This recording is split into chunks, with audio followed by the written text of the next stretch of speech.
Nimshas Kitchen swagatham.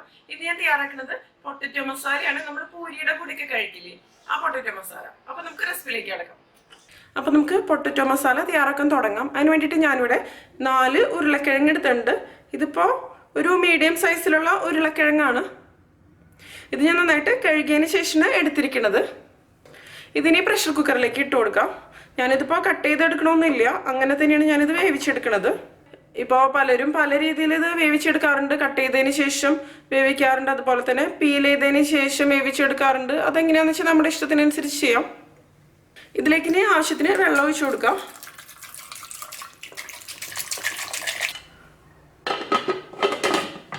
ഇനി നമുക്ക് അടയ്ക്കാം. ഇനി നമുക്കിത് വേവിച്ചെടുക്കണം. ഉരുളക്കിഴങ്ങ് വേവാനെടുക്കുന്ന സമയം എന്ന് പറയുന്നത് നമ്മൾ എടുക്കണ ഉരുളക്കിഴങ്ങിനനുസരിച്ച് വ്യത്യാസം വരും. ഞാനിതിപ്പോൾ ഒരു മീഡിയം ഫ്ലെയിമിൽ വെച്ച് കൊടുത്തിട്ട് 3 വിസിൽ വരണ വരെയാണ് വേവിച്ചെടുക്കുന്നത്. നോക്കാം നമുക്ക് വെന്തിട്ടുണ്ടോയെന്ന്.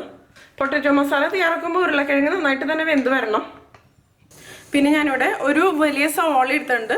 ഇത് നമുക്ക് ചോപ്പ് ചെയ്തെടുക്കണം. പിന്നെ ഒരു 3-4 തണ്ട് കറിവേപ്പില, 2 പച്ചമുളകൊക്കെ നമ്മുടെ എരിവിനനുസരിച്ച് ചേർത്ത് കൊടുക്കുക. ഒരു കഷ്ണം ഇഞ്ചി, ഇതും ചെറുതായിട്ട് കട്ട് ചെയ്തെടുക്കാം. പിന്നെ 4 വറ്റൽമുളക്, പിന്നെ 1.5 ടേബിൾ സ്പൂൺ എണ്ണ, ആവശ്യത്തിന് ഉപ്പ്, 1 ടീസ്പൂൺ കടുക്, 1/4 ടീസ്പൂൺ മഞ്ഞൾപ്പൊടി. ഇപ്പം ഇത് 3 വിസിൽ വന്നിട്ടുണ്ട്. ഇനി ഇതിൻ്റെ കംപ്ലീറ്റ് പ്രഷർ പോട്ടെ, അതിനുശേഷം നമുക്കിത് തുറക്കാം. ഇപ്പം ഇതിൻ്റെ കംപ്ലീറ്റ് പ്രഷറും പോയിട്ടുണ്ട്. ഇനി നമുക്കിതൊന്ന് തുറക്കാം. കണ്ടില്ലേ, ഇതിപ്പോൾ കുക്കായിട്ട് വന്നിട്ടുണ്ട്. ഇത് ഞാനിനി ഒരു പ്ലേറ്റിലേക്ക് ഇട്ട് കൊടുക്കുകയാണ് ചൂടാറാൻ വേണ്ടിയിട്ട്. ഇതിന് നന്നായിട്ട് തണുത്തതിന് ശേഷം നമുക്കിതിൻ്റെ തൊലിയൊക്കെ കളഞ്ഞെടുക്കാം. ഇപ്പോൾ ഈ ഉരുളക്കിഴങ്ങ് നന്നായിട്ട് തണുത്ത് വന്നിട്ടുണ്ട്. നമുക്ക് ഇതിൻ്റെ തൊലി പൊളിച്ചെടുക്കാം. ഒരു ചെറിയ ചൂടുണ്ട്, കംപ്ലീറ്റ് ആയിട്ട് തണുത്തിട്ടില്ല. ഇത് ഞാൻ തൊലി പൊളിച്ചത് വേറൊരു പ്ലേറ്റിലേക്ക് വെച്ച് കൊടുത്തിട്ടുണ്ട്.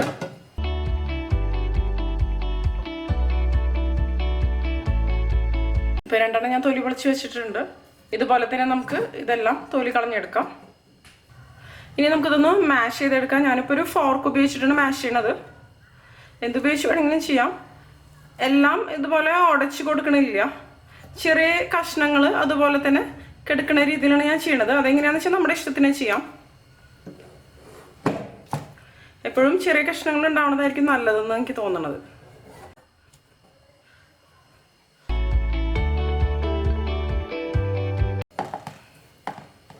ഇപ്പം ഞാൻ എല്ലാം മാഷ് ചെയ്തെടുത്തിട്ടുണ്ട്. ഈ ഒരു രീതിയിൽ ചെറിയ കഷ്ണങ്ങളുണ്ട് ഇതിൽ. എല്ലാം നന്നായിട്ട് ഉടച്ചെടുത്തിട്ടില്ല. ഇതിന് മാറ്റി വയ്ക്കാം. ഞാൻ ഉരുളക്കിഴങ്ങ് കുക്കാവുന്ന സമയത്ത് പൂരി ഉണ്ടാക്കിയെടുക്കുകയായിരുന്നു.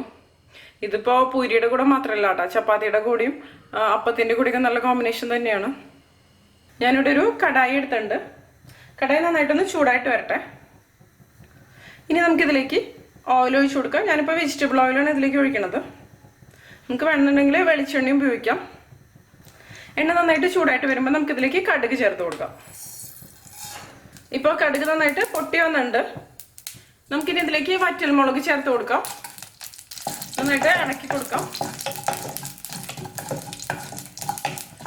വറ്റൽമുളക് നന്നായിട്ടൊന്ന് മൂത്ത് വരട്ടെ.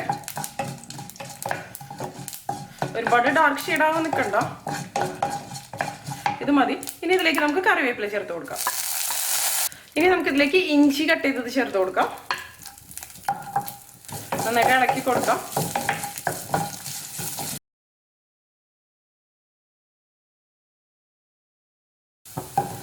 ഇനി നമുക്കിതിലേക്ക് പച്ചമുളക് കട്ട് ചെയ്ത് ചേർത്ത് കൊടുക്കാം. സവാള മുറിച്ച് വെച്ചത് ചേർത്ത് കൊടുക്കാം. ഇതിലേക്ക് ആവശ്യത്തിന് ഉപ്പ് കൂടി ചേർക്കാം.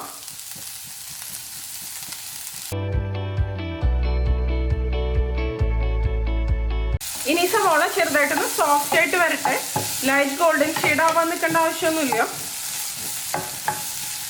ഇപ്പൊ സവാള ആവശ്യത്തിന് വഴന്ന് വന്നിട്ടുണ്ട്. ഇനി നമുക്കിതിലേക്ക് മഞ്ഞൾപ്പൊടി ചേർത്ത് കൊടുക്കാം.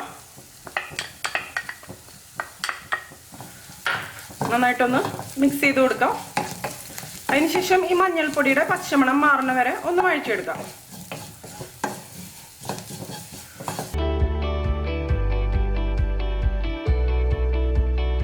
ഇനി ഇതിലേക്ക് നമുക്ക് ഉരുളക്കിഴങ്ങ് ചേർത്ത് കൊടുക്കാം.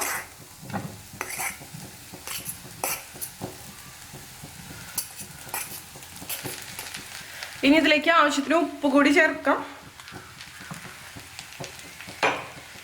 നന്നായിട്ടൊന്ന് മിക്സ് ചെയ്ത് കൊടുക്കാം.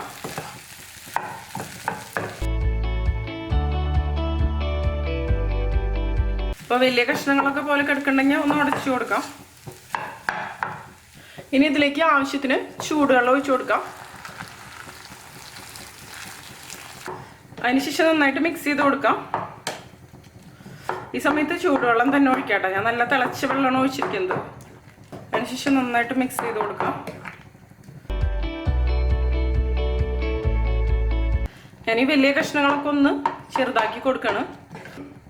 ഇതിലിപ്പോൾ വെള്ളം പോരാ, ഞാൻ കുറച്ചും കൂടി വെള്ളം ഒഴിച്ച് കൊടുക്കണം. ഇതിൽ കിടന്ന് കുറച്ച് സമയം നന്നായിട്ടൊന്ന് തിളക്കട്ടെ. അപ്പോൾ അത്യാവശ്യത്തിന് വെള്ളം വേണം. പിന്നെ ഇത് തണുക്കുമ്പോൾ നല്ല തിക്കായിട്ടും വരും. നമ്മളിത് ഫ്ലെയിം ഓഫ് ചെയ്ത് കൊടുക്കുന്ന സമയത്ത് കുറച്ച് ലൂസായിട്ടുള്ളൊരു കൺസിസ്റ്റൻസിയിൽ എടുക്കാം. അപ്പോഴായിരിക്കും തണുക്കുമ്പോൾ കറക്റ്റായിട്ടുള്ളൊരു കൺസിസ്റ്റൻസി ആവുള്ളൂ. ഒരു സെമി ഗ്രേവി ആ ഒരു രീതിയിലാണ് ഞാൻ എടുക്കണത്. എനിക്ക് ഉപ്പ് കുറച്ച് കുറവായിട്ടാണ് തോന്നുന്നത്. ഞാൻ കുറച്ചും കൂടി ഉപ്പ് ചേർത്ത് കൊടുക്കണം.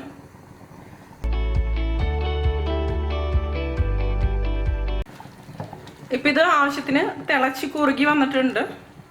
ഇത് മതി. ഞാനിനി ഫ്ലെയിം ഓഫ് ചെയ്ത് കൊടുക്കുകയാണ്. ഞാൻ ഈ ഒരു തിക്നെസ് ആയിട്ടുള്ള സമയത്താണ് ഫ്ലെയിം ഓഫ് ചെയ്ത് കൊടുത്തത്. കാരണം ഇതിൻ്റെ ഗ്രേവി അത്യാവശ്യം തിക്കാണ്. ഇനി ഇത് തണുത്ത് വരുമ്പോൾ ഇത് നന്നായിട്ട് തന്നെ തിക്കായിട്ട് വരും. ഇതിനേക്കാളും നന്നായിട്ട് ഡ്രൈ ആക്കിയിട്ട് എടുക്കണം എന്നുണ്ടെങ്കിൽ ഇത്രയ്ക്ക് വെള്ളം ഒഴിച്ച് കൊടുക്കേണ്ട ആവശ്യമില്ല. അല്ലാന്നുണ്ടെങ്കിൽ കുറച്ചും കൂടി സമയം ഒന്ന് വറ്റിച്ചെടുത്താലും മതി. അപ്പോൾ നമ്മുടെ ടേസ്റ്റി ആയിട്ടുള്ള പൊട്ടറ്റോ മസാല റെഡി ആയിട്ടുണ്ട്. അപ്പോൾ എല്ലാവരും ട്രൈ ചെയ്ത് നോക്കിയിട്ട് നിങ്ങളുടെ എക്സ്പീരിയൻസ് ഷെയർ ചെയ്തോളൂ കേട്ടോ. നിങ്ങൾക്ക് ഈ വീഡിയോ ഇഷ്ടമാവുകയാണെങ്കിൽ നിംഷാസ് കിച്ചൺ സബ്സ്ക്രൈബ് ചെയ്തോളൂ. പിന്നെ ലൈക്ക് ചെയ്യുക. അതോടൊപ്പം നിങ്ങളുടെ ഫ്രണ്ട്സിനും ഫാമിലിക്കും ഒന്ന് ഷെയർ ചെയ്ത് കൊടുക്കുകയും ചെയ്യുക. അപ്പോൾ മറ്റൊരു അടിപൊളി റെസിപ്പി ആയിട്ട് നമുക്ക് വീണ്ടും കാണാം.